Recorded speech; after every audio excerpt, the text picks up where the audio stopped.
यो हो बहसको साथमा कामना सेवा विकास बैंक, प्रगतिको आधार कामना सेवासँगको कारोबार। शक्ति मिनरल्सको उत्पादन नेपाली किसानका लागि वरदान। शक्ति मिनरल्स प्राली विशेष औद्योगिक क्षेत्र भैरहवा।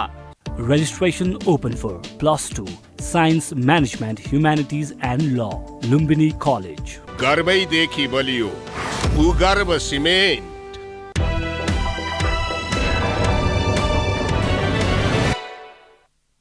नमस्कार, यो बहसमा म यहाँहरूलाई हार्दिक स्वागत गर्दछु।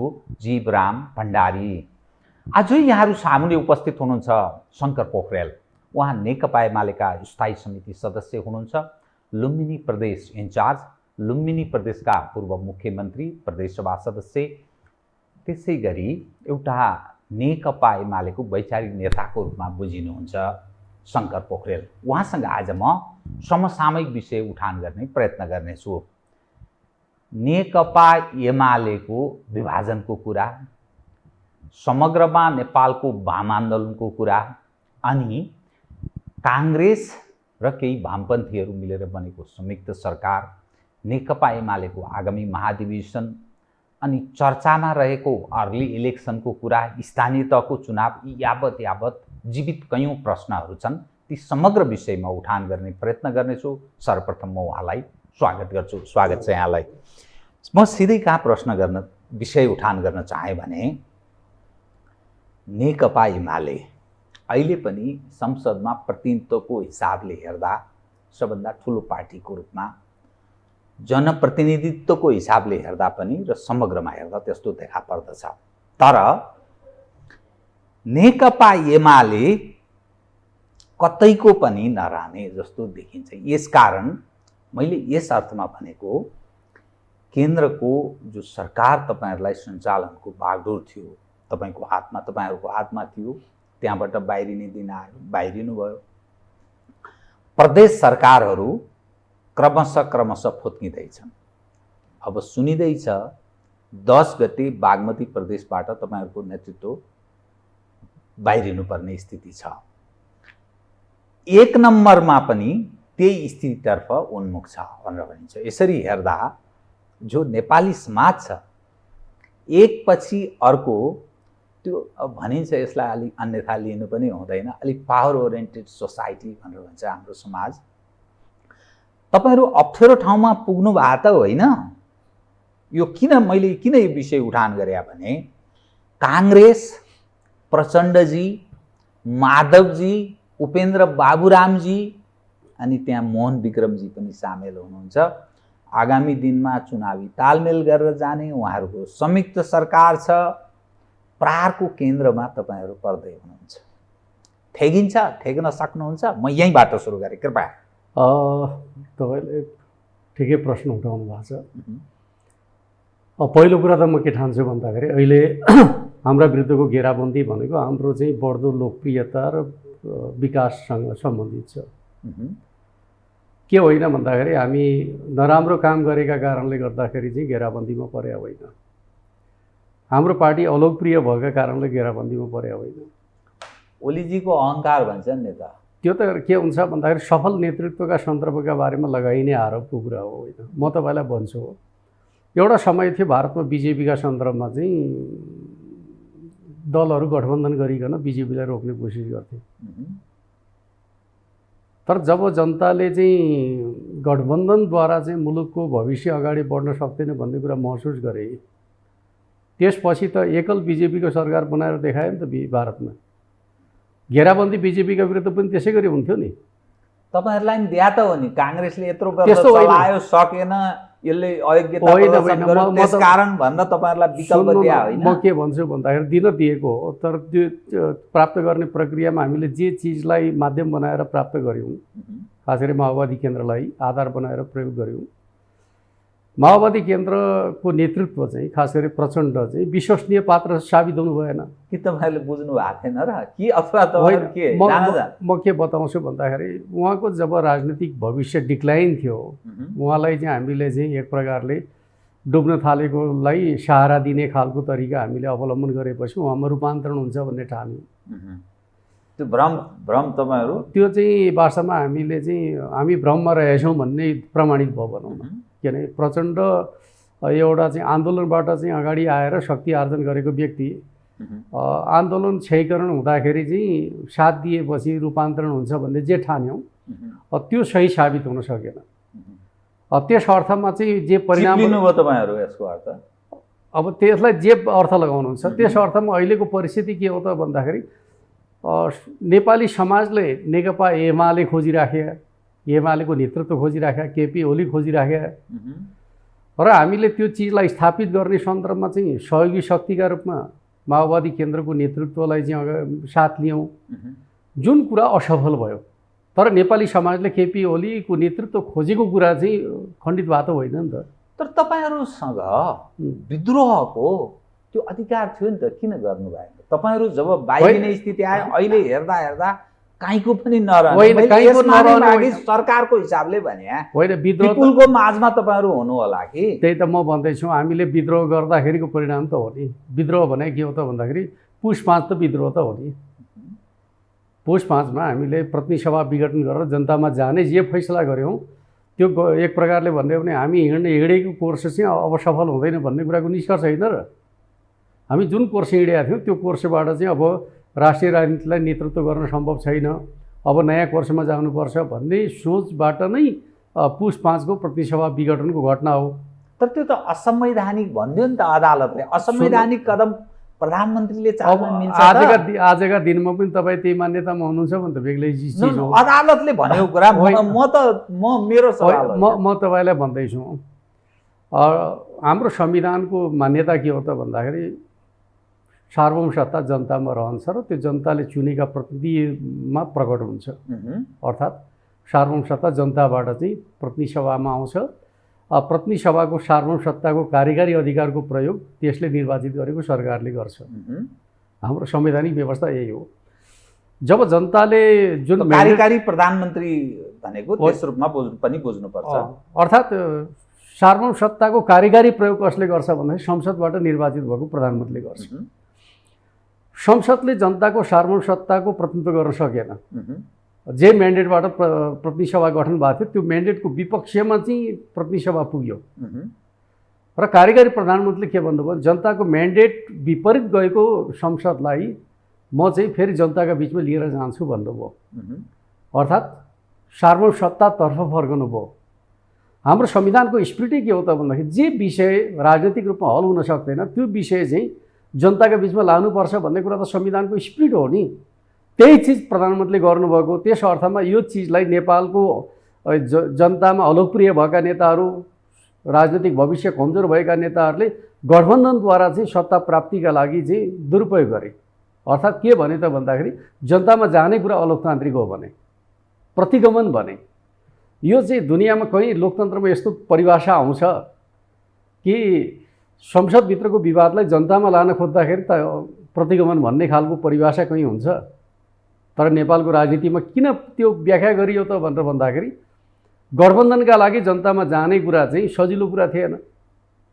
उनीहरूले जे काम गरेका थिए उनीहरू जनताबाट निर्वाचित हुनेवाला थिएनन्।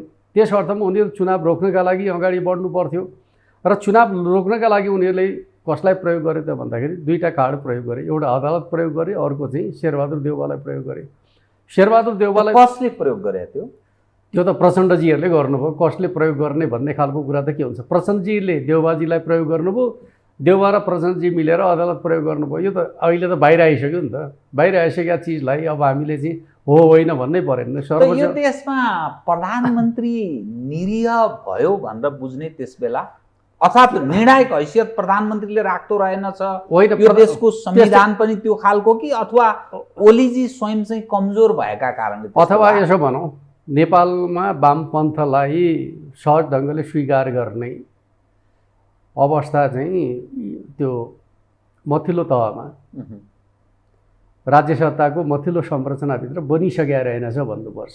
यत्रो वर्ष शासन गर्दा पनि बनिया रहेनछ नि त। किनकि अहिले त कसले गर्दो रहेछ भन्ने ठान्नुभयो त? किनभने तपाईँ त्यो तहको नेता भएको हुनाले म चाहिँ सबै चिज तपाईँसँग चाहिँ बाहिर चर्चा गर्न चाहन्न।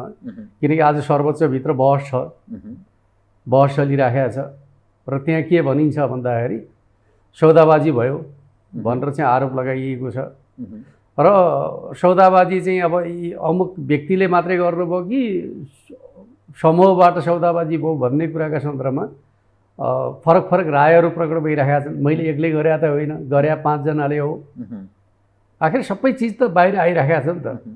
त्यस अर्थमा चाहिँ के छ भन्दाखेरि जे सर्वोच्च भने यस्तो चिज हो जसले संविधान र कानुन र मूल्यका आधारमा फैसला गर्नु पर्थ्यो, उसले लेनदेनका आधारमा फैसला गर्यो भनेर आरोप लागिसक्यो र त्यो आरोपलाई उसले खण्डन गर्न सकेका छैन। यो त आजको यथार्थ हो नि त।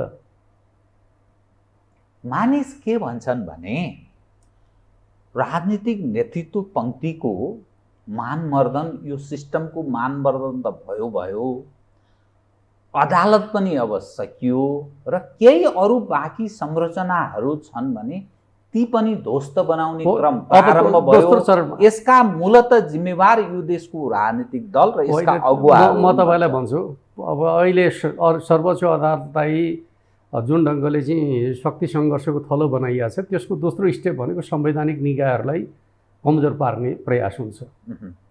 यो अन्त्य हुँदैन, निरन्तर प्रक्रिया हो। त्यस अर्थमा त्यो चिजको अन्त्य त्यति बेला हुन्छ जति बेला हामी जनताका बिचमा नयाँ म्यान्डेट सहित जान्छौँ र जनताको म्यान्डेटद्वारा चाहिँ जब नयाँ शक्ति आउँछ त्यसले यो सबै प्रकारको चाहिँ अन्तरसङ्घर्ष वा भनौँ दाउपेच जालझेल जे भइरहेको छ त्यो चिजलाई रोक्छ। अर्थात् यो सम्पूर्णको समाधान भनेको चाँडोभन्दा चाँडो चुनावमा जानु हो। त्यो त निश्चित रूपमा, किनकि जब संसदले आफ्नो संवैधानिक व्यवस्था र जनताको म्यान्डेटलाई प्रतिनिधित्व गर्ने हैसियत राख्दैन, आखिर भएको त त्यही हो। जनताको म्यान्डेट भनेको के थियो भन्दाखेरि चाहिँ गठबन्धनका पक्षको म्यान्डेट थियो, अर्थात् एमाले र माओवादीका पक्षको म्यान्डेट थियो र जनताले कङ्ग्रेसलाई हराएका थिए।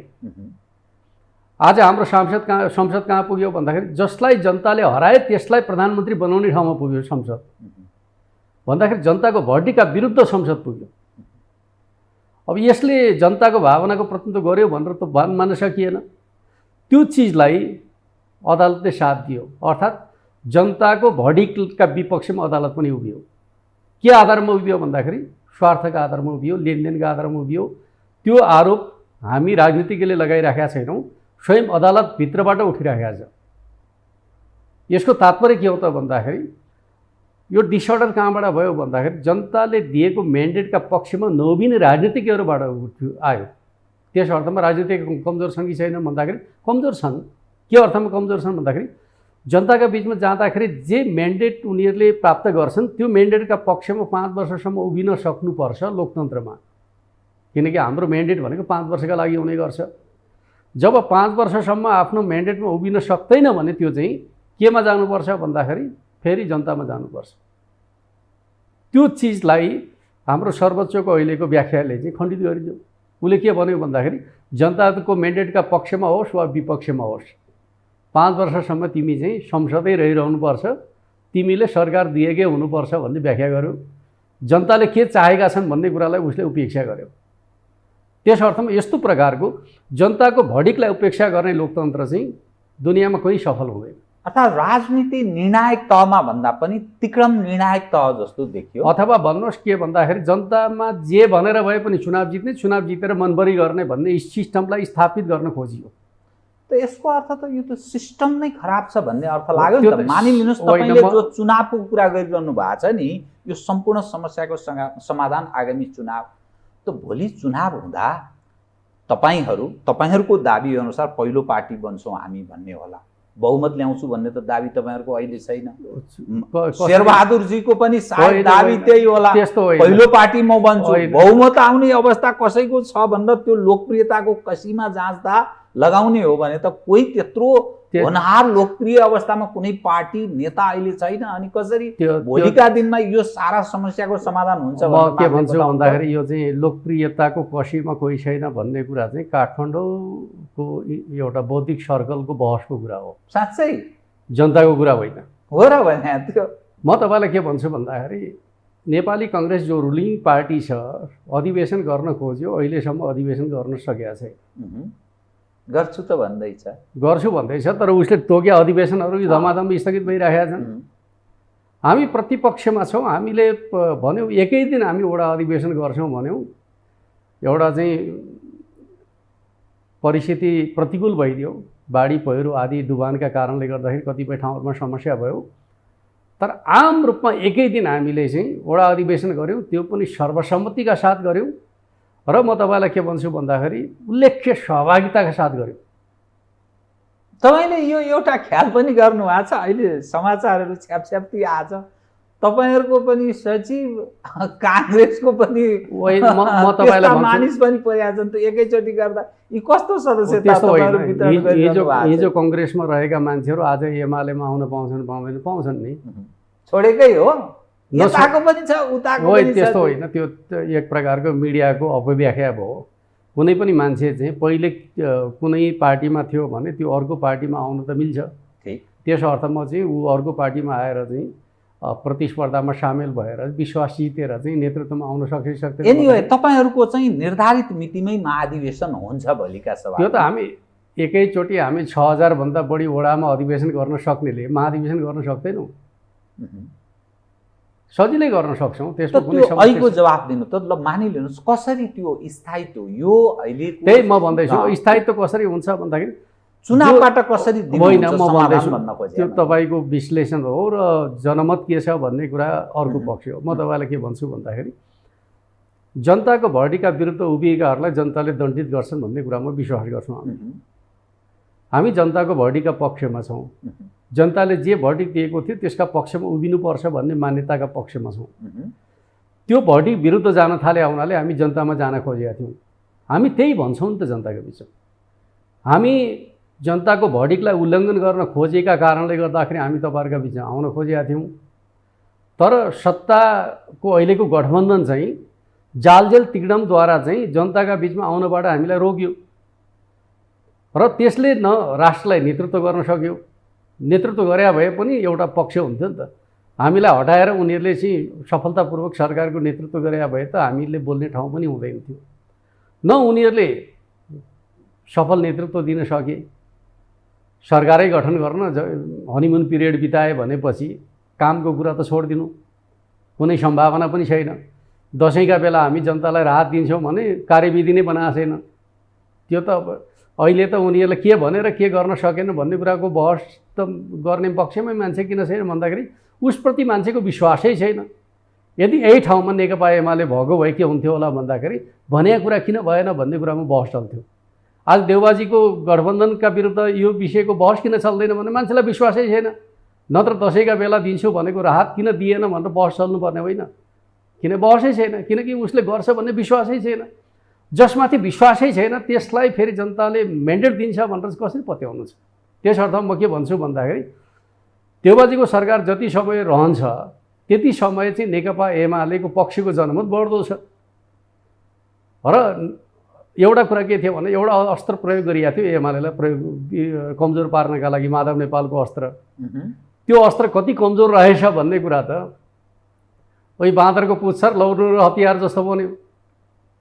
तर तपाईहरूलाई हराउनलाई त प्रचण्डजी, माधवजी अनि मधेसमा बाबुराम, उपेन्द्रहरू काफी छन् नि। काङ्ग्रेससँग त तपाईँको एकदम निकटतम प्रतिस्पर्धा विगतमा पनि देखिया हो नि त। थोरै थोरै मतले हार जितको म तपाईँलाई के कुरा बताउँछु भन्दाखेरि काङ्ग्रेस माओवादी अलग अलग प्रतिस्पर्धा गर्दाखेरि पनि हामी यो मुलुकको पहिलो पार्टीका रूपमा चाहिँ 40% स्थानीय तहमा चाहिँ एक्लै विजय भएका हौँ। यो चाहिँ नबिर्सौँ। हाम्रो विजय भनेको चाहिँ गठबन्धनका कारणले मात्रै हो भन्ने खालको अर्थ स्थानीय तहको तपाईँले, किनकि त्यति बेला त सत्तामा उहाँहरू हुनुहुन्थ्यो, हामी प्रतिपक्षमा थियौँ, एक्लै थियौँ, एक्लै लडे हौँ। त्यति गर्दाखेरि पनि हामीले काङ्ग्रेसलाई पराजित गरे हौँ। मूलत प्रतिस्पर्धा काङ्ग्रेससँगै थियो, हामीले पराजित गरे हौँ भन्ने कुराको तथ्य छँदैछ। अर्कोतिर यो बिचको अवधिमा हामीले जे काम गऱ्यौँ त्यो कामको प्रभाव जनताका बिचमा गहिरो गरी परेको छ। यो बुझ्नका लागि त अब अहिले बहस गरेर त सम्भव छैन, यो बुझ्नका लागि त चुनावै पर्खिनुपर्छ। अर्कोतर्फ नेकपाको एकताको फाइदा हामीले के लियौँ भनेर भन्दाखेरि हिजो हाम्रो चाहिँ लेखराजजीले भन्नुभयो, लेखराज भट्ट, उहाँले के भन्नुभयो भन्दाखेरि प्रचण्डजीलाई धन्यवाद छ, कम्तीमा केपी ओली जतिको नेतासँग सङ्गत गराइदिनु भयो। एउटा सिम्बोलिक कुरा छ। अर्थात् यस्तो सङ्गत लेखराज भट्टजीले मात्रै गर्न पाउनु भएको छैन नि। माओवादीका हजारौँ हजार कार्यकर्ताहरूले एमालेका नेता कार्यकर्तासँग सँगै बसेर सङ्गत गरेका छन् र त्यसको प्रभाव आज नेकपा एमालेको सङ्गठन विस्तारमा परिराखेको छ। म त के भन्छु भन्दाखेरि जति माधव नेपालजीहरूले क्षति पुर्याउनु भएको छ त्यसको कयौँ गुणा चाहिँ प्लस चाहिँ हामी माओवादीको तर्फका नेता कार्यकर्ताका माध्यमबाट गरिराखेका छौँ। तपाईँले लेखराज भट्ट, रामबहादुर थापा बादल लगायत टोपबहादुर रायमाझीहरूलाई सम्झनुभयो, तर त्यहाँ झलनाथ खनाल तपाईँको पुरानो महासचिव अध्यक्ष अनि माधव कुमार नेपाल, वामदेव गौतम लगायतका जो व्यक्तिहरू तपाईँहरूबाट विस्थापित भएर च्यालेन्ज तपाईँहरूलाई गरिरहेका छन्, म तपाईँलाई अनि त्यसलाई चाहिँ तपाईँले एकदम कमजोर ठान्ने होइन। एक जमानामा चाहिँ अब मार्गरेट थ्याचर जस्ता आइरन लेडी थिए त राजनीतिमा, तर समयक्रममा उनीहरू चाहिँ असान्दर्भिक हुँदो रहेछन् त। झलनाथजी पनि एक समय हाम्रो पार्टीको नेता हुनुहुन्थ्यो, तर हाम्रो सिस्टमले के भन्छ भने 70 वर्ष पछाडि चाहिँ बिदा हुनुपर्छ भन्छ। बिदा हुने नेता त हो नि। अब बिदा हुने नेता बाहिरिएको सन्दर्भको कुरा गर्दा धेरै बिदा हुने नेताहरू बाहिरिने होला। हामीले चाहिँ जीवन्त पार्टी निर्माणका सन्दर्भमा जे सिस्टम बनाएको छौँ यो सिस्टम त हाम्रो विशेषता हो नि। त्यहाँबाट बाहिरिने नेताहरू कहाँ हुनुहुन्छ भन्ने कुराको सङ्ख्याको गणना गर्नुभयो भने त्यो गणनाले के अर्थ राख्दैन। आजको जीवन्त नेतृत्व गर्ने शक्ति कहाँ छ भन्ने कुरा मुख्य कुरा होला नि त। तपाईँले गणना गर्नु होला, अब झलनाथ खनाल गणना गर्नु होला, वामदेव गौतम गणना गर्नु होला, मुकुन्द नेउपाने गणना गर्नु होला, त्यो त इतिहास हो। तर वर्तमान कहाँ छ? इतिहासलाई हामी सम्मान गर्न चाहन्थ्यौँ। फेरि हामीले तिरस्कार गरेर उहाँहरूलाई बिदा गरे होइन। तर नेपालको राजनीतिभित्र सिस्टममा बाँधिन नचाहने नेतृत्व 70 वर्ष पुग्दाखेरि एमाले नेतृत्वमा बस्नु नपाइने भयो भनेपछि अलग पार्टी खोले हो कि भनेर बुझ्नु परेन। मेरो सवाल के रह्यो तपाईँसँग भने अलिक फरक ढङ्गले म विषय उठान गर्न चाहेँ। ल ठिकै छ, झलनाथजी त्यो जीवनको उत्तरार्धकालतर्फ अलि स्वास्थ्यले नै ठिक छैन। वामदेवजी 72 नागिसक्नुभयो क्यारे, ल उहाँलाई छोडिदिनुहोस्। माधवजी जसले तपाईँहरूलाई ठुलो धोका अर्थात् नेकपा एमालेलाई धोका भएको मानिदिउँ, तर तपाईँको पार्टीभित्रै रहेका अब सुनिन्छ आगामी तपाईँहरू महाधिवेशन गर्दै हुनुहुन्छ, केपी ओलीजीको विकल्प छैन भन्ने बढी छलफल हुन थालेको सुनिन्छ। अनि उहाँले आगामी 5 वर्ष चलाउने हो भने त्यसपछि स्थापित हुन खोजेका दोस्रो वरियताका ईश्वर पोखरेल, भीमराव, युवराज गेवाली, अष्टलक्ष्मी साक्य लगायतका जो तमाम व्यक्तिहरू छन्, यी पनि त्यसपछि 70 नाग्नेछन् र यिनले पनि त्यो मौका पाउने छैन। यस्तो अवस्थामा भोलि तपाईँको पार्टीभित्रै त्यो विद्रोहको सम्भावना, मैले तपाईँलाई अन्यथा नठान्नु होला, केपी ओलीजी आफ्नो उत्तराधिकारीको रूपमा शङ्कर पोखरेललाई प्रेरित गर्दै हुनुहुन्छ र आगामी त्यो पार्टीको अध्यक्ष ओली पश्चातको शङ्कर पोखरेल हो भनेर ठोकेर मानिस भन्न थालेका छन्। अथवा सकारात्मक रूपमा पनि भन्छन्, नकारात्मक ढङ्गले पनि उहाँलाई स्थापित गराउने उमेरको हद यसरी आएको छ पनि भन्छन्। अनि त्यही तपाईँको पार्टीभित्र अब हामी केही नपाउने हो भने किन यहाँ बसिरहने भनेर भीमरावजीको केही असन्तुष्टि 10 बुँदेका सवालमा आएको छ। यसले पार्टीलाई फेरि अर्को धक्का त लाग्दैन चुनावमा? अहिले नभुट्ला, चुनावमा त्यस्तो स्थिति बन्दैन, माधवजी कहाँबाट बटबट मान्छे उठिदिने स्थिति बन्दैन। पहिलो कुरा म तपाईँलाई के बताउँ भन्दाखेरि राजनीतिमा चाहिँ पार्टीभित्र अन्तरसङ्घर्ष हुन्छ, तर यो 70 वर्षको कुरा र 2 कार्यकालको कुरा चाहिँ हाम्रो पार्टीको चाहिँ 6000 भन्दा बढी सदस्यहरू बसेर गरेको सामूहिक निर्णय हो। र त्यो निर्णय भनेको चाहिँ तपाईँले नाम लिएका नेता साथीहरू समेतको सहमतिको निर्णय हो। र फेरि यो अहिलेको निर्णय होइन, 8औं राष्ट्रिय महाधिवेशनदेखि निरन्तर रहेको निर्णय हो। नेकपा गठन हुँदाका बखत प्रचण्ड समेतको सहभागितामा त्यो विड्र भयो।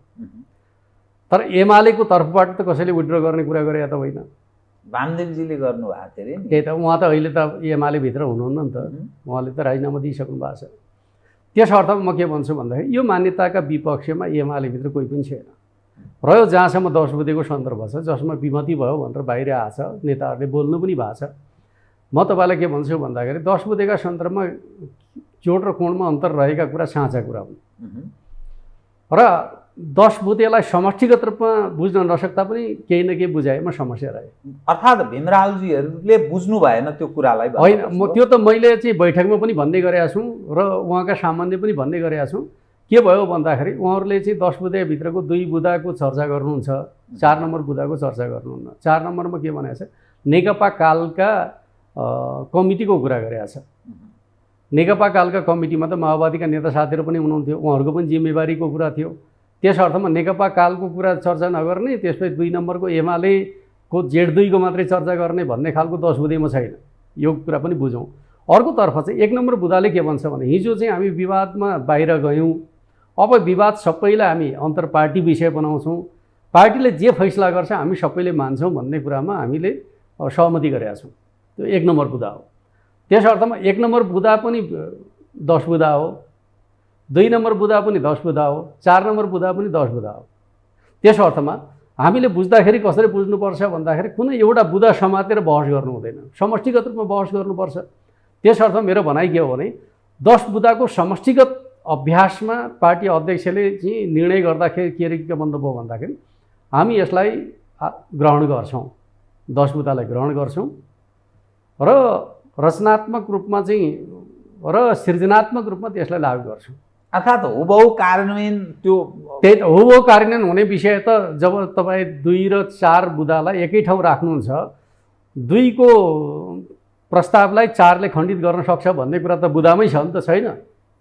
त्यस अर्थमा त्यस्तो अवस्थामा के गर्छौँ, सहमतिका साथ अगाडि बढ्छौँ, यही होइन र? भीमरावलजीहरूको असन्तुष्टिलाई सम्बोधन गर्ने धेरै ठाउँ छैन। होइन, म तपाईँलाई के भन्छु भन्दाखेरि भीमरावलजीको असन्तुष्टिको पछाडिको एउटा कारण के छ भने देशैभरि समस्या हल भयो, सुदूरपश्चिम बाँकी रह्यो भन्ने कुरा उहाँका मनमा लाग्नु स्वाभाविक हो। यदि म पनि सुदूरपश्चिमको नेता हुन्थेँ, उहाँको मनमा मात्रै कि तपाईँको मनमा पनि लागेको छ। किन लागेको छ भन्दाखेरि म पनि सुदूरपश्चिमको नेता हुन्थेँ भने गर्न नसके बापत ममा चाहिँ चिन्ता हुँदैन थियो। देशैभरिकाले गर्ने, सुदूरपश्चिमको म नेतृत्वमा रहेको व्यक्ति मैले गर्न नसक्दाखेरि मलाई गिल्टी फिल हुँदैन? त्यो भीमरावलजीमा हुनु अन्यथा हो र, स्वाभाविक हो। तर किन हुन सकेन भन्ने कुराका सन्दर्भका बारेमा चाहिँ छलफल विमर्श त हुनु पर्यो नि। हुन नसकेको कुरामा उहाँले चिन्ता गर्नुभयो, ठिक छ, त्यो चिन्तालाई म निम्ता ठान्दिनँ। तर किन हुन सकेन भन्ने कुराका सन्दर्भमा उहाँ नेतृत्वमा रहेका सुदूरपश्चिमका साथीहरूका बिचको परस्परको सहकार्य र समझदारीको अभावै होला नि त, अरू के होला र? त्यस अर्थमा त्यो के भएको हो भनेर हामी छलफल गरेर हल गर्ने तयारीमा थियौँ। तर भइदियो के भन्दाखेरि त्यहाँको अध्यक्ष कर्ण थापाजी चाहिँ कोभिड सङ्क्रमणका कारणले बिरामी भइदिनु भयो। अब कोभिड सङ्क्रमणको बिरामी भएपछि ढिलो हुने कुराका सन्दर्भका बारेमा चाहिँ अब अमुक व्यक्तिलाई दोष दिन त मिलेन, धैर्यता त राख्नु पऱ्यो। त्यस अर्थमा चाहिँ राहुलजीले धैर्यता राखेर उहाँ निको भइसकेपछि छलफल गरेर समाधान गर्न खोजे भए हुन्थ्यो भन्ने हो मेरो। तर खैर जोस् उहाँले चाहिँ सुदूरपश्चिममा चाहिँ हल नभएका कारणले नैतिकताको कुरा ठान्नुभयो होला, त्यसबाट हट्नुभयो। यसलाई अस्वाभाविक ठान्नुपर्ने विषय केही छैन। तर पार्टीले त्यसलाई कार्यान्वयनमा लैजान्छ, हल गर्छ। सुदूरपश्चिमको अब इन्चार्ज चाहिँ कसलाई मान्यता?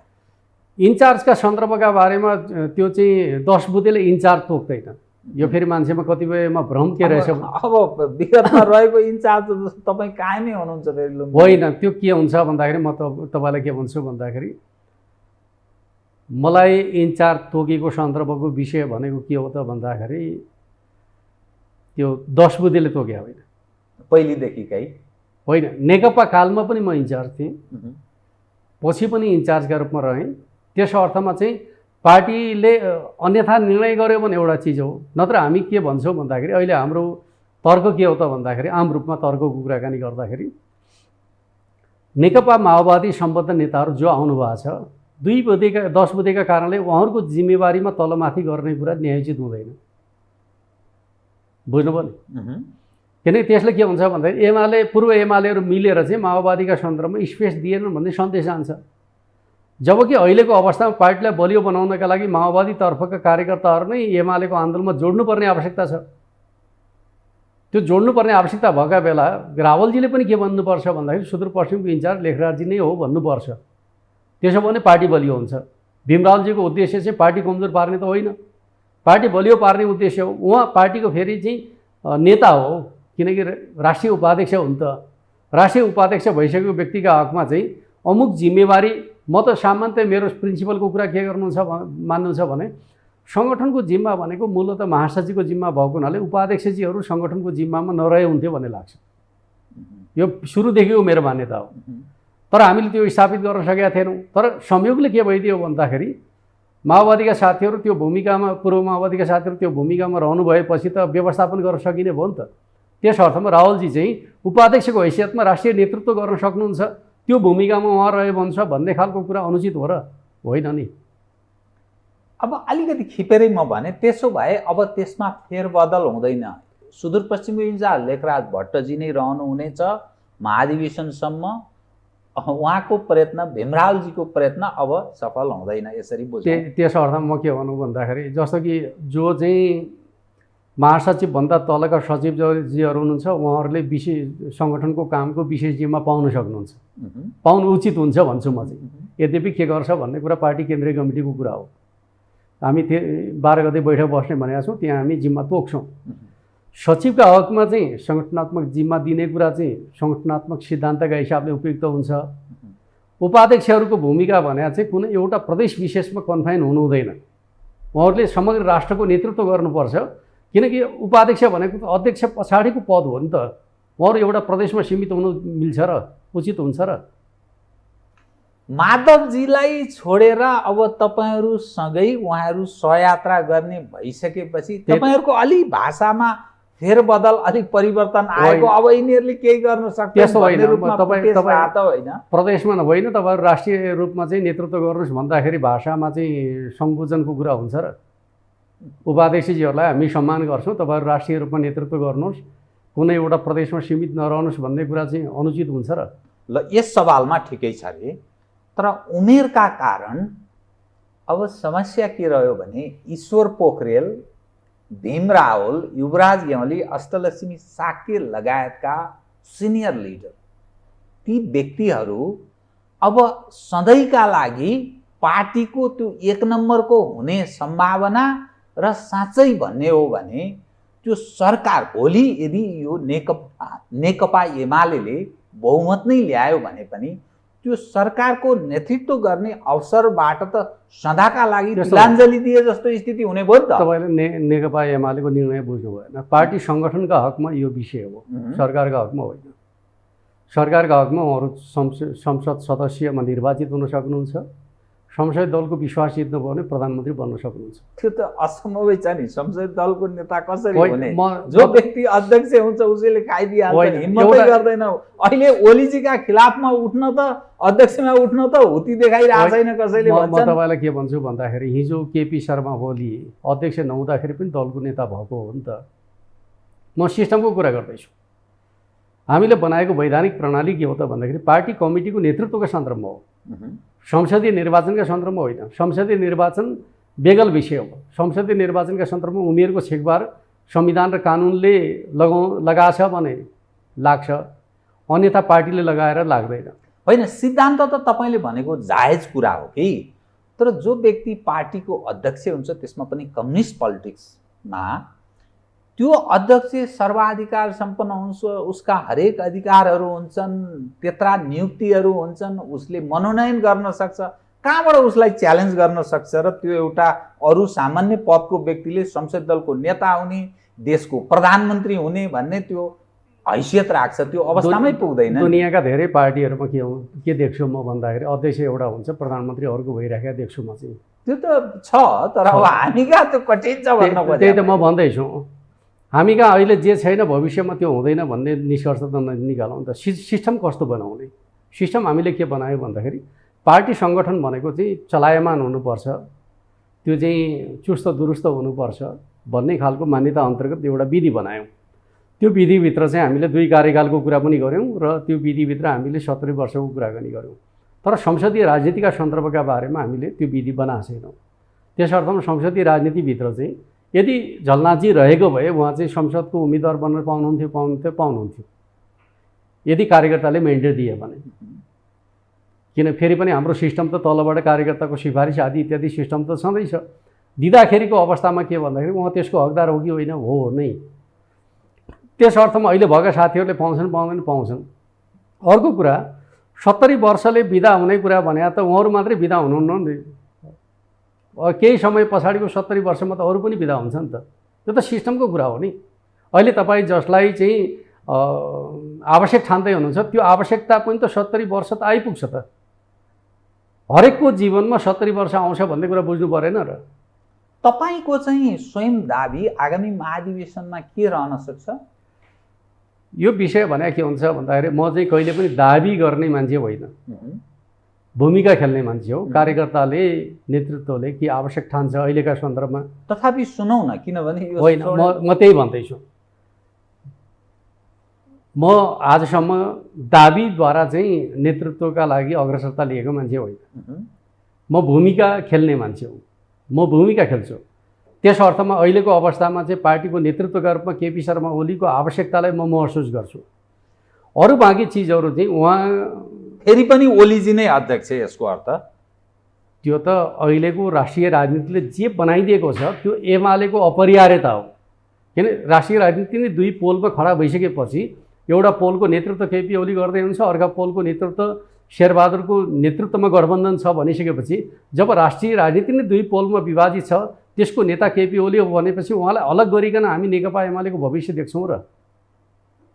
अनि त्यो वरिष्ठ उपाध्यक्ष चाहिँ किन राख्या? उपाध्यक्ष हुँदाहुँदै के प्रयोजन, कसका लागि? हामीले के ठान्यौँ भन्दाखेरि उपाध्यक्ष मात्रै भन्दाखेरि चाहिँ अध्यक्ष पछाडिको भूमिका, अध्यक्ष अनुपस्थित हुँदाखेरिको अवस्थामा चाहिँ कसले नेतृत्व गर्ने भन्ने विषयमा अनावश्यक आकाङ्क्षाहरू जागृत हुने भए। त्यो स्वतः चाहिँ अध्यक्षको अनुपस्थितिमा कसले जिम्मा निर्वाह गर्ने भन्ने कुरा तय भइदियो भने अनावश्यक होडबाजीको विषय हुँदैन, अस्वस्थता हुँदैन भन्ने कुराको बुझाइ र निष्कर्ष हो।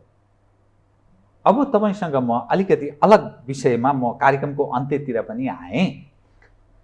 यो जुन स्थितिमा नेपालको राजनीति प्रवेश गरेको छ, नेपाली जनले प्रयोग गरे के 46 को परिवर्तनपछि काङ्ग्रेसलाई लामो समय हेरे, त्यसपछि विकल्पको रूपमा साँच्चै कम्युनिस्टहरूलाई रुचाएका पनि हुन् र ओलीजीले केही महत्त्वपूर्ण प्रयत्न पनि गर्नुभयो। जस्तै नाकाबन्दीको सवालमा, भारतीय नाकाबन्दीको सवालमा खरो ढङ्गले उत्रनु भयो। कालापानी, लिपुलेक, लिम्पियाधुराको सवालमा नक्सा जारी गर्नुभयो। यो जसले हामीले गराएका हौँ, ओलीजी त यसो मुखौटो मात्रै हो भने पनि त्यो भोलिका दिनमा इतिहासले ओलीजीलाई नै हिसाब किताब गर्छ, उहाँको नेतृत्वमा भयो भन्ने मान्ने छ। त्यसै गरी चीनसँगको व्यापार र पारवाहनको सम्झौता पनि भयो। यो महत्त्वपूर्ण कामहरू भयो। तर सवाल के रह्यो भने यहाँ आइपुग्दा नेकपा एमाले मात्रै होइन, समग्रमा नेपालका कम्युनिस्टहरूलाई जसरी नेपाली जनले मत दिए, यी कम्युनिस्ट पनि उहिरहेछन्। त्यसकारण हामी काङ्ग्रेस पनि हेऱ्यौँ, कम्युनिस्ट पनि हेऱ्यौँ, यी सबै असफल तत्त्व रहेछन् भनेर मानिस बरु विकल्प खोज्नुपर्छ भन्ने एक खाले मानिस त्यसरी पनि देखा पर्न थालेका छन्। त्यसैले तपाईँहरू लोकप्रिय भयौँ, हामीलाई नै भोलि मत प्राप्त हुन्छ भन्ने कसरी मानेको? असफलको हिसाबले हेर्दा पार्टी फुट्यो, सरकार 5 वर्ष चलाउन सक्नु भएन, ओलीजीले असफलता नै असफलता देख्छौँ हामी त बाहिरबाट हेर्दा। ठिक छ, तपाईँ यो खालको चाहिँ अब मलाई बोलोस् भन्ने चाहना राखेरै प्रश्न गर्नुभयो होला।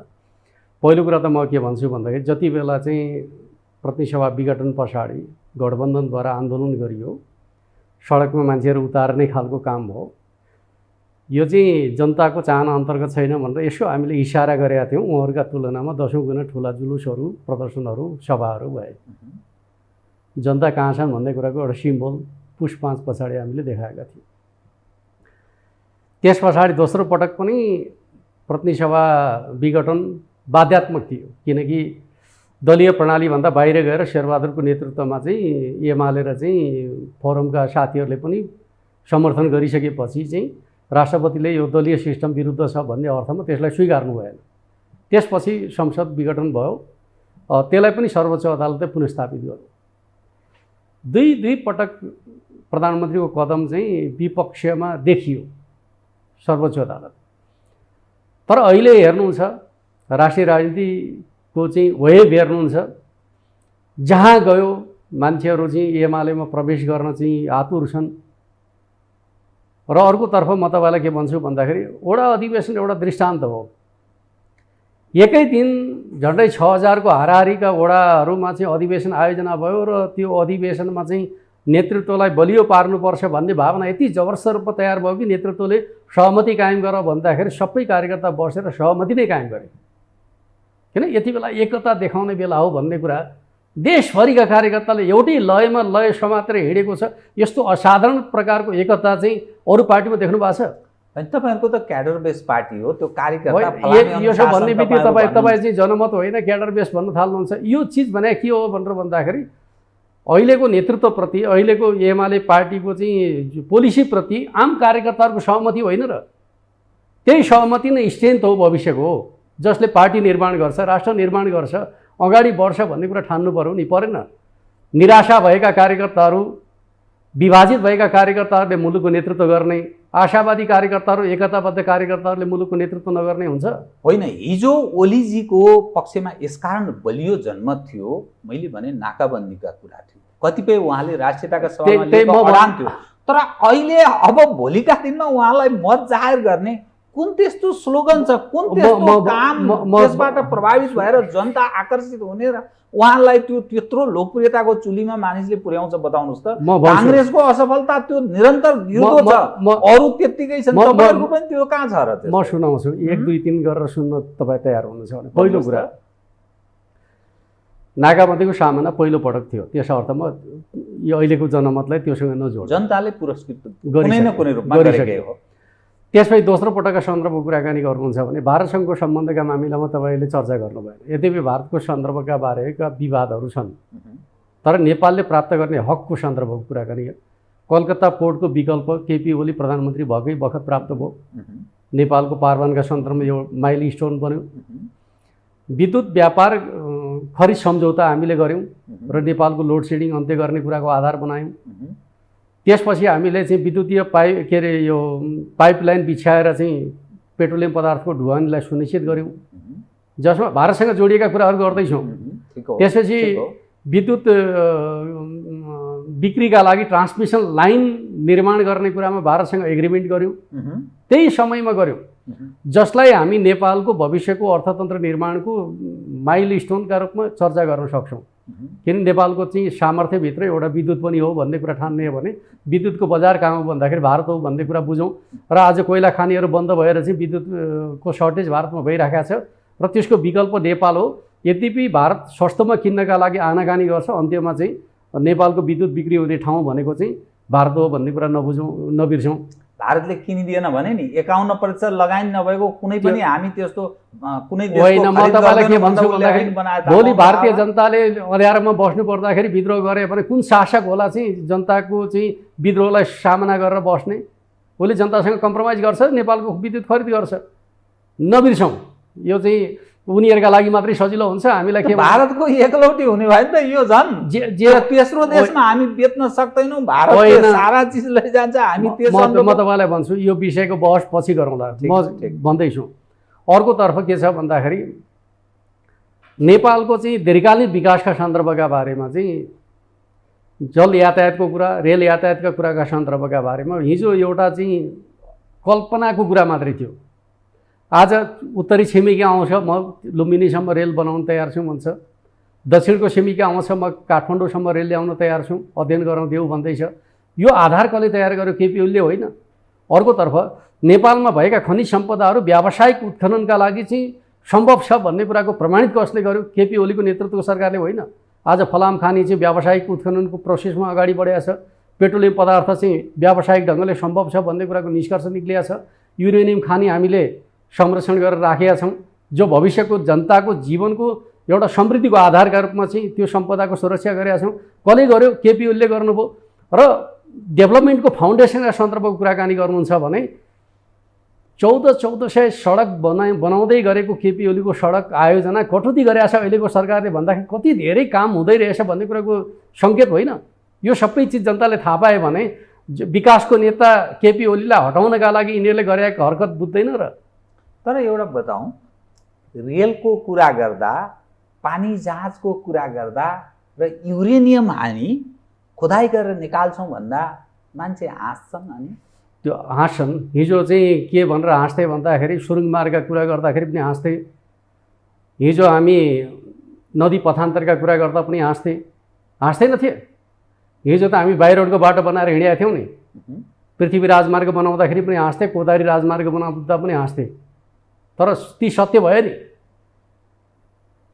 समय क्रममा के हुन्छ भने अर्थात् आगामी दिनमा तपाईँहरूको चुनावी नारा यो हुनेछ, रेल र पानी जहाज होइन। म भन्छु यो मजाकको विषय होइन। म तपाईँलाई के भन्छु भन्दाखेरि वर्ल्ड बैंकले पश्चिम बङ्गालको खाडीबाट चाहिँ गङ्गा रिभर बेसिनको अध्ययन कम्प्लिट गरिसक्यो र अहिले बनारससम्म चाहिँ पानी जहाज चल्न थालेका छन्।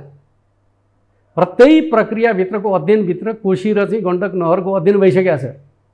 हो त्यही चिजलाई हामी सार्थक बनाउन सक्छौँ भन्ने खालको निष्कर्ष चाहिँ काल्पनिक हुन्छ र। त्यस अर्थमा म तपाईँलाई के भन्छु भन्दाखेरि तपाईँ त युरोप अमेरिका घुमे मान्छे हो। उच्च पहाडी क्षेत्रमा पनि जल यातायात सम्भव भएको देखेर आउनु भएको छ भन्दाखेरि नेपालमा सम्भव हुँदैन? सम्भव छ, तर नेतृत्व त्यो क्वालिटी भएन। केपी ओलीको नै त्यही हो। त्यसकारण विकल्प भन्छन् के माने। केपी ओलीको नेतृत्वलाई काम गर्न दिएको भए यी सबै कुराहरू सम्भव हुन्थे। असम्भव भनिएको फलाम खानी प्रमाणित भयो, असम्भव भनिएको पेट्रोलियम खानी प्रमाणित भयो, असम्भव भनिएको युरेनियम खानी प्रमाणित भयो, असम्भव भनेका धेरै चिजहरू प्रमाणित भयो भनेपछि त्यो प्रमाणित हुँदैन थियो। पेट्रोलियम पदार्थ हामी पाइपलाइनबाट ल्याउँछौँ भन्दा कति मजाक उडाइयो भन्नु त, सम्भव भएन। अहिले त हामी चाहिँ चितवनसम्म पाइपलाइन बिछाउन खोज्दैछौँ, भविष्यमा काठमाडौँसम्म आउला भन्दाखेरि यो चिज चाहिँ हिजो मजाकको विषय ठान्यो, आज त सम्भव भइरहेको छ नि त। नीतिहरूको राजा राजनीति। अब तपाईँहरू जो राजनीति गर्ने मानिस, जो आफूलाई निर्णायक ठान्नुहुन्छ, अब यो समग्र हेर्दाखेरि अदालतले प्रधानमन्त्री बनायो, अदालतले संसद बिउताइदियो, सिधै प्रधानमन्त्री नियुक्त गरिदियो, अनि तपाईँहरूले ल्याएको यो परिवर्तन, यो सिस्टम, यो राजनीति निर्णायक हो, हामी नै निर्णायक हौँ भन्ने काहीँ तुक ठाउँ रहेर तपाईँहरू यो दाबी गरिरहनु भएको छ। भोलि हामी गर्छौँ, पर्सि फेरि त्यस्तै गरेर हटाइन्छ के होइन। म तपाईँलाई के भन्छु भन्दाखेरि त्यो व्यथितिलाई रोक्न सक्ने तागत जनतामा छ भन्ने बुझ्छौँ नि त हामी। त्यति शक्तिशाली राज संस्थालाई त जनताको म्यान्डेटले सजिलै बिदा गरिदियो, गरेन? जनतासँग कति तागत रहेछ भन्ने कुरा त चुनाव जितेका जनप्रतिनिधिले फैसला गर्दाखेरि रातन्त्र खुरुखुरु लागेर नागार्जुन जानु परेन? पर्यो नि त। त्यस अर्थमा जनतामा तागत छ भन्ने विश्वास गर्ने पार्टी हो नेकपा एमाले। यो चाहिँ अदालतमा तागत छ वा प्रधानमन्त्रीको कुर्सीमा तागत छ वा दलका नेतामा तागत छ। लुरु त फेरि तपाईँहरू पनि छोडेर हिँड्नु भयो नि त। होइन, हामी सिस्टम, किनभने तपाईँहरूको ठिक छैन, तपाईँहरू असंवैधानिक भनिदियो, तपाईँहरू निर्णायक तहको ठान्ने व्यक्ति अदालत। होइन, तपाईँ हिँडेर नठान्नुहोस्। हामी के गर्दैछौँ भन्दाखेरि हामी जनतामा जाँदैछौँ चुनावका माध्यमबाट। चुनावमा त गएन हुने हो। होइन, अर्ली इलेक्सन जो तपाईँ कुरा गर्दै के हुन्छ भन्दाखेरि तोकिया समयमा चुनाव भएन भने चाहिँ त्यस पछाडि त स्वाभाविक रूपमा चाहिँ सरकारका विरुद्ध चाहिँ उभिने अधिकार त प्राप्त हुन्छ नि त, प्राप्त हुँदैन?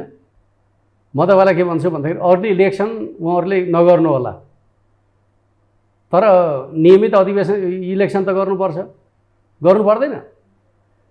त्यो इलेक्सन उहाँहरूले अर्ली इलेक्सन रोक्नु होला। धेरै गर्न सक्ने कुरा के भन्दाखेरि अदालत, कङ्ग्रेस, माओवादी सबै मिलेर चाहिँ गठबन्धन कायम गरेर चाहिँ उहाँहरूले रोक्नु होला। के रोक्नु होला भन्दाखेरि अर्ली इलेक्सन रोक्नु होला, किनकि उहाँहरूले मध्यावधि रोक्नुभयो। तर देउबाजीलाई पनि कति लागिराखेको छ, जति ढिलो गऱ्यो त्यति बर्बाद भइसक्यो भन्ने चिन्ता त उहाँलाई परिराखेको छ। किनकि उहाँले यसको अर्थ अर्ली इलेक्सनतर्फ नै ध्यान केन्द्रित छ काङ्ग्रेस पनि। कङ्ग्रेसलाई के लागिसक्यो भन्दाखेरि माधव नेपाल र चाहिँ प्रचण्डलाई बोकेर चाहिँ अब राजनीतिको नौका पार हुँदैन भन्ने चिन्ता त बढिसक्यो नि त। किनकि अलोकप्रिय कामको सहयोगी बनेर चाहिँ अगाडि बढ्दाखेरि जनताबाट आइसोलेसनमा पर्नुपर्छ भन्ने चिन्ता छैन। त तपाईँहरू साथ दिनुहुन्छ शेरबहादुरजीलाई यदि उहाँ अर्ली इलेक्सनको पक्षमा, यदि माधव र प्रचण्डको चाहना प्रतिकूलमा पनि उहाँ त्यो निर्णयमा पुग्नु भने साथ दिने हो शेरबहादुरजी? होइन, हामी त यो मुलुकको आवश्यकतै चुनाव हो भन्ने निष्कर्षमा पुगेका पार्टीका लागि साथ दिने नदिने भन्ने प्रश्न उठ्छ र? उहाँ चुनावमा आउन सक्नुहुन्छ सक्नुहुन्न उहाँका कुरा हुन्, आउनुभयो भने हामी सामना गर्छौँ। त्यो ठाउँमा प्रवेश गर्दैछ नेपालको राजनीति। त्यो त के गर्नुहुन्छ उहाँहरूले भन्ने कुरा, किनकि उहाँहरूको गठबन्धनका सहयोगीहरू चुनावको पक्षमा हुनुहुन्न। देउबाजीलाई के लागिरहेको छ भन्दाखेरि चाहिँ चुनाव जति ढिलो गर्यो त्यति काङ्ग्रेस कमजोर हुन्छ भन्ने चिन्ता उहाँका मनमा परिसकेको छ। प्रचण्ड माधवजी चाहिँ किन चाँडो चुनावको पक्षमा हुनुहुन्न? किन उहाँहरूलाई थाहा छ चुनाव पछाडिको भविष्य के हो भन्ने कुरा चाहिँ तपाईँ हामीले बताउनु पर्छ र के ठान्नुहुन्छ? त्यो त अब उहाँहरूले आफ्नो पक्षमा चुनाव हुँदैन भन्ने कुरा त राम्रै बुझ्नु भएको छ नि त। यो विषय चाहिँ छलफल बहस गरिरहनु पर्ने विषय हो र होइन नि। अब म कार्यक्रमको ठिक अन्त्यमा एकदम छोटकरीमा नेपालको राजनीति जुन बाङ्मोटिङ हो यसो हेर्दाखेरि सरस्वती बुझ्न पनि अलिक कठिन। अदालतका कुरा कहिले जोडिन्छन्, कहिले राजनीतिक विषय कता कता जान्छ, कहिले विदेशीहरूको चलखेलको कुरा हुन्छ, कहिले एमसिसीले एकदम सधैँ अप्ठ्यारो सफ्ठ्यारो बनाइरहन्छ राजनीतिक पार्टीहरूलाई। अनि यो अदालतको अहिलेको जुन दृश्य तपाईँ देख्दै हुनुहुन्छ, भागबन्डा हिजोका दिनमा ओलीजीले पनि त्यो भागबन्डामै त्यो अन्डरस्ट्यान्डिङमा त्यसरी विकास गर्नुभयो भने सुनिन्छ। कतिपय अनुहार हेर्दा हो जस्तो पनि। अनि प्रमुख प्रतिपक्ष तत्कालीन शेरबहादुरजी पनि त्यही भागबन्डाभित्रै बसेको यसरी बुझ्न सकिन्थ्यो। अहिले फेरि भागबन्डाको कुरा आयो। एकजना मन्त्री प्रधान न्यायाधीशको तर्फबाट मन्त्री हुनुभयो, केही दिनमै उहाँ 72-73 कति घन्टामा उहाँले राजीनामा गर्नुभयो। अनि त्यो भागबन्डाका कारण प्रधान न्यायाधीशले चाहिँ छोड्नुपर्छ भन्ने विषय उठिरहेको छ। अनि त्यो भागबन्डा दिने प्रधानमन्त्रीको हकमा र अरू राजनीतिक तागतको हकमा तपाईँ के भन्नुहुन्छ? यो कहाँ प्रवेश गरे हो यो? पहिलो कुरा त म के भन्छु भन्दाखेरि संवैधानिक परिषदभित्र चाहिँ प्रधान न्यायाधीश सदस्य हो। सदस्यले कसलाई नियुक्ति गर्ने भन्ने कुराको राय प्रकट गर्छ, निर्णय गर्छ। यो भागबन्डा होइन। जुन कुरालाई आधार बनाएर व्याख्या विश्लेषण गर्न खोजिएको छ। केपी ओलीका पालामा पनि संवैधानिक अङ्गहरूमा नियुक्तिका सन्दर्भमा भागबन्डा भयो। त्यहाँ त प्रधान न्यायाधीश सदस्यका रूपमा हुनुहुन्छ। सदस्यको कामै भनेको नियुक्ति गर्ने हो। त्यसलाई भागबन्डा गर्न मैले भन्न मिल्छ र मिल्दैन। भागबन्डा त्यति बेला भन्न मिल्छ जब सरकारले गर्ने काममा पनि चासो राख्छ न्यायिक क्षेत्रले, त्यति बेला भन्न मिल्छ। संवैधानिक अङ्गको त ऊ त आफै निर्णयकर्ता हो।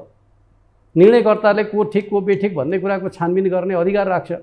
त्यस अर्थमा त्यो विषयलाई विवादित बनाउने खालको कुरा चाहिँ उचित होइन भन्ने लाग्छ। किनकि कि त हामीले सिस्टमै बदल्नु पर्यो।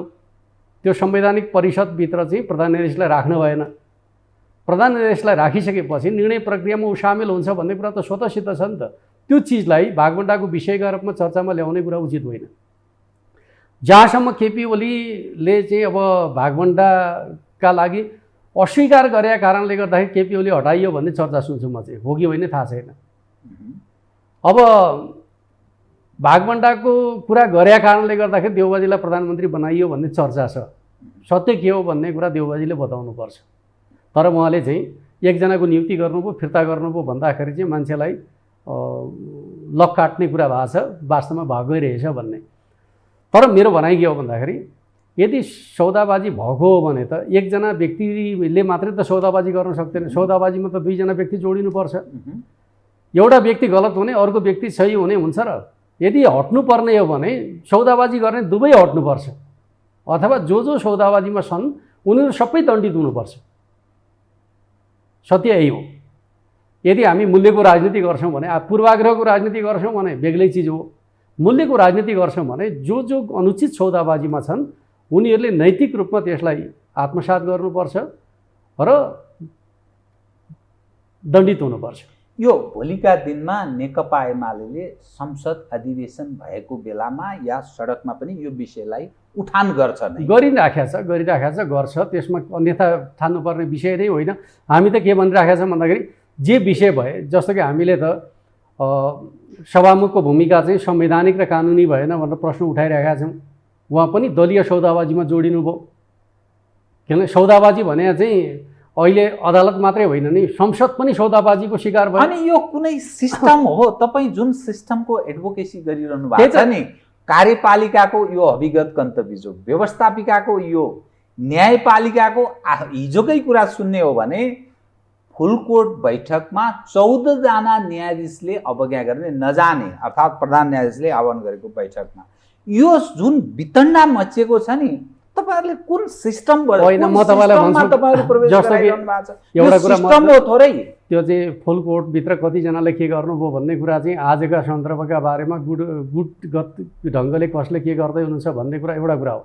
हिजोका फैसलाहरू जो चाहिँ अन्यायपूर्ण फैसलाहरू छन् त्यसमा कसका अनुहार देखिन्छन् भन्नु त?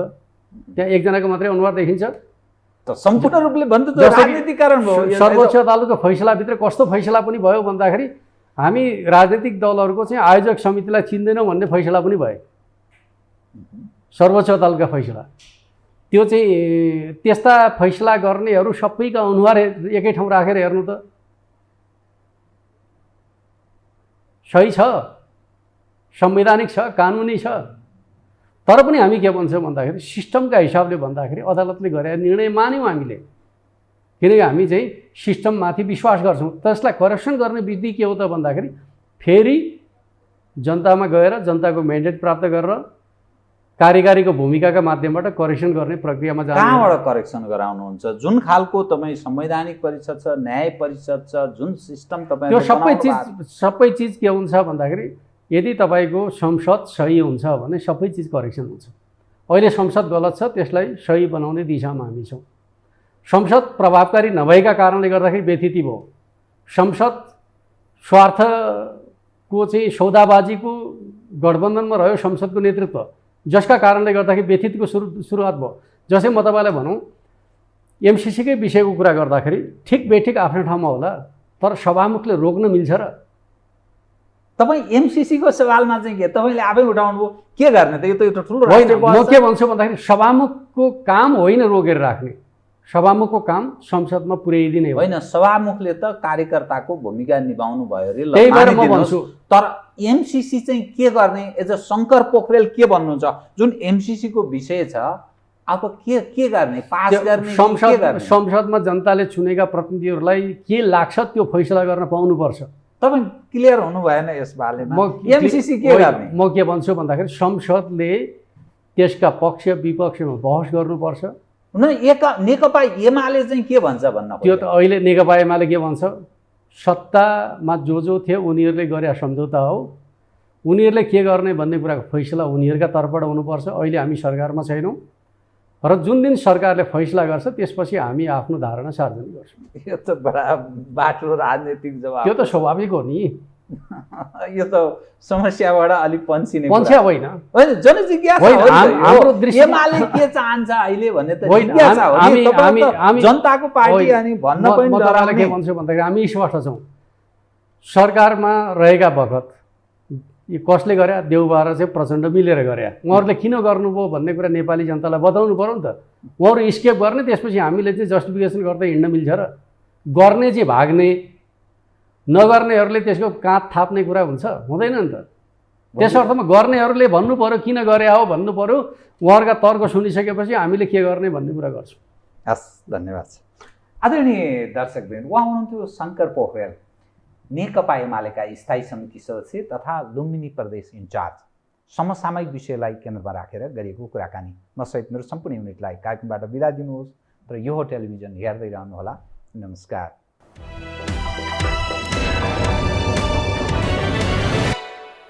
यो हो बहसको साथमा कामना सेवा विकास बैंक, प्रगतिको आधार कामना सेवासँगको कारोबार। शक्ति मिनरल्सको उत्पादन नेपाली किसानका लागि वरदान। शक्ति मिनरल्स प्राली विशेष औद्योगिक क्षेत्र Bhairahawa. Registration open for +2 Science Management Humanities and Law, Lumbini College. गर्वैदेखि बलियो भूगर्भ सिमेन्ट